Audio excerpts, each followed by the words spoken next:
Okey, Assalamualaikum guys. Dah panas guys. 8.30 pun dah panas guys sekarang. Okey, hari ni kita buat pemasangan jaring lah guys. Jaring kita dah pasang dah sebelah belakang ni, dua saja.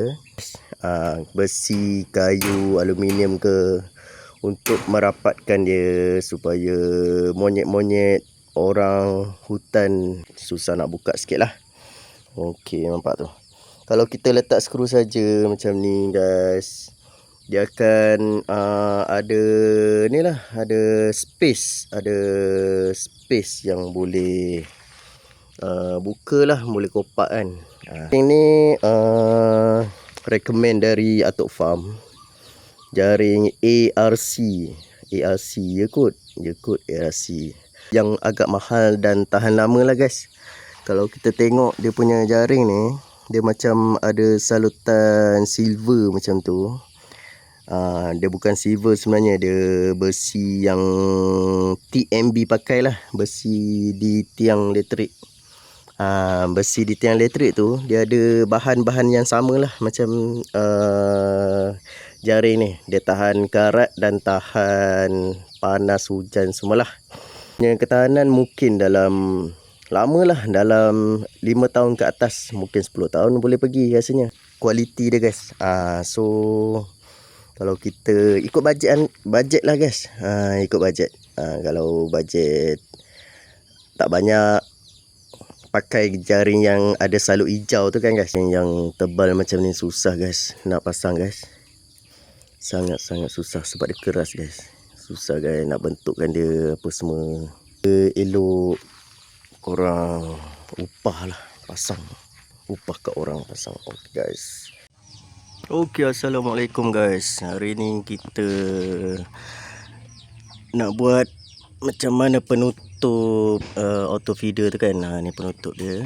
Dua jenis cap. Okay, kalau potong macam ni membazir sikit lah cap tu. Sebab satu cap ni satu saja boleh. Okey, kalau kita potong macam ni separuh terus kan, dapat dua lah cap untuk dua part.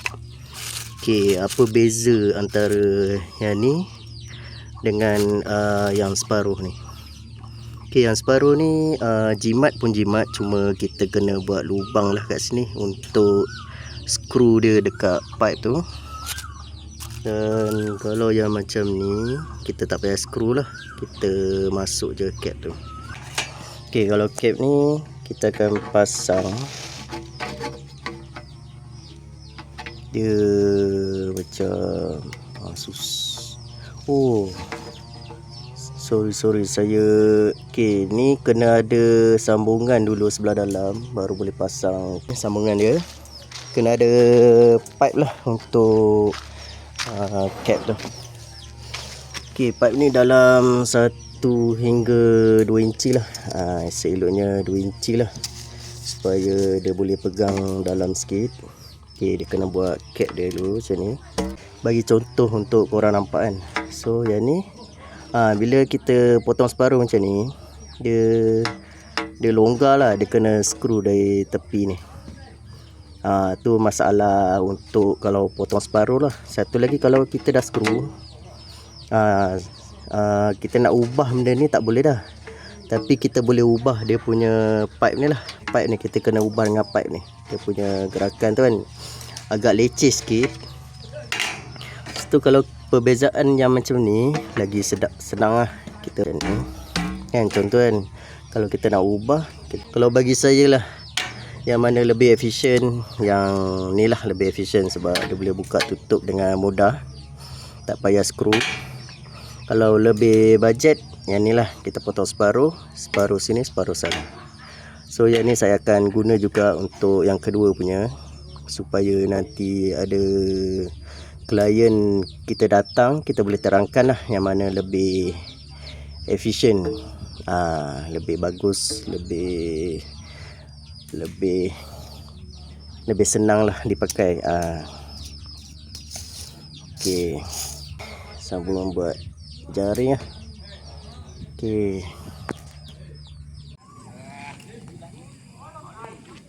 Okey, assalamualaikum guys. Hari ni kita dah pasang jaring guys. Okey.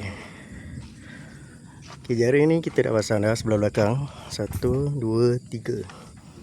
So yang tepi ni belum lagi dan yang pintu ni belum lagi. Dan yang atas ni kita belum pasang lagi lah. Gelembung-gelembung. Okey guys. Yang macam ni saya tak ada masalah sebelah sini sebab kalau kita potong pun tak ada masalah, kalau kita biar pun tak ada masalah. Kita boleh buka pintu. Okey. Nampak tu guys.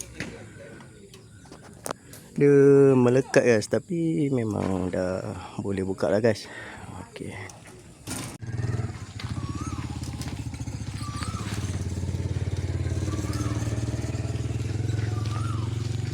Okeylah.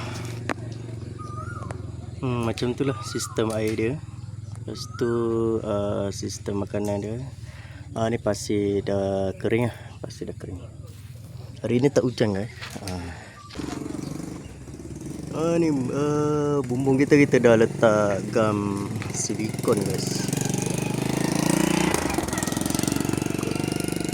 Ni pun dekat skru kita dah letak lah gam silikon sikit supaya tak ada bocor lah.